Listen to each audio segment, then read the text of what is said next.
yeah, for one, any recommendations prior to sharing your story? And number two, like, how do we reconcile um, being beyond our stories and still sharing it? Got it. Great questions. Yes, thank you.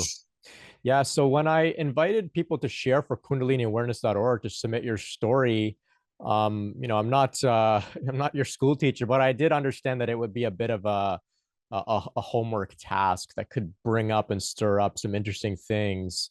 And so I'm understanding of why maybe people are still working on that. I have to admit I haven't even written my own story for it yet because it's like you, Carissa, it's a pretty big deal to put all of this into words. What do we include? What do we leave out? How much detail do we put?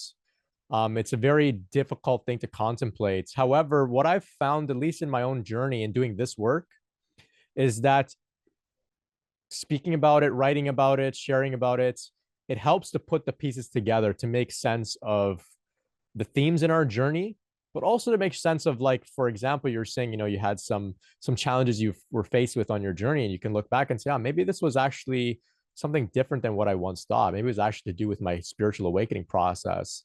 And so we look back, we put pieces together. We can also, look back and we recognize themes about our shadow, right? Where we grew up, our childhood, some of the major, difficulties and traumas. We can see how that all informs the way our spirituality unfolds. It informs the way that we heal and then, of course, go on to express. So it's a big, daunting task, but a lot can come out of that. So for those that are working on writing their story, for example, or working towards maybe even beginning to share and express, I think just beginning anything, just sitting down, just seeing what comes out, and when you don't feel like writing or sharing anymore, you just kind of stop, give it a bit of a breath, let it kind of just marinate a bit. You return to it, you reread, you revise, you kind of see how things come together. It's kind of like art. There's no real right or wrong way to do it. You just kind of see what comes out. It can be very healing. So prior to even this whole Brent Spirit character, I used to write on a sort of semi-anonymous blog, and it reached over 1,000 pages of just rambling about my journey and responding to people's questions and sharing my thoughts. And that was solely a selfish thing. It was solely for me to help myself to just process and get the words and just to make sense of the things that I was going through. So just getting things out doesn't have to be like, it can one day turn into a book. It can also be the early sort of um, outline of a book, for example, you could say, but it's like over time, it should get more and more refined. Um, for the point on, the more ahead we get on the journey, the looser our grip and our attachment, our identification with our story becomes. So it can actually be quite challenging to express it without having this strong attachment. In fact, at times we can actually not even remember. Like the memory also of things that we went through kind of falls away. We can have this sort of amnesia about the experiences we had. So this is actually what I experienced myself. Now, there are some crazy, crazy, incredible things that I've experienced that I've told maybe like two people, for a few reasons. Firstly, I don't feel too inclined to share about it right now because I'm still processing it. I think it's going to take me a few years to process it to a point where I can share. And in that time, like you're sharing, I may kind of just get a bit more of a looser grip on the whole thing anyway.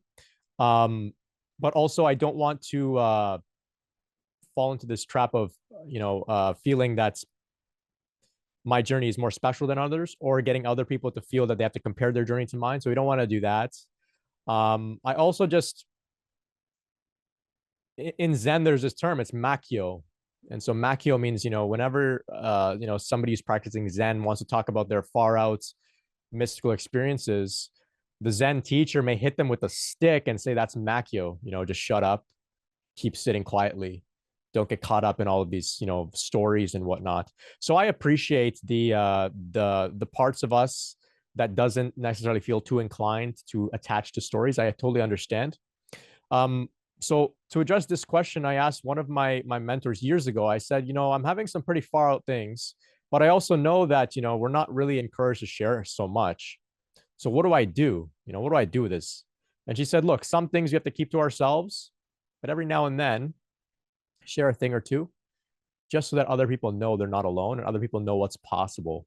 Because if nobody shared anything, we wouldn't have a clue. We'd all keep this all to ourselves, and we'd all be very lost. So now and then, when you feel inclined, you just share an anecdote, a story here and there, but you don't have to share the full thing. So that's something to consider.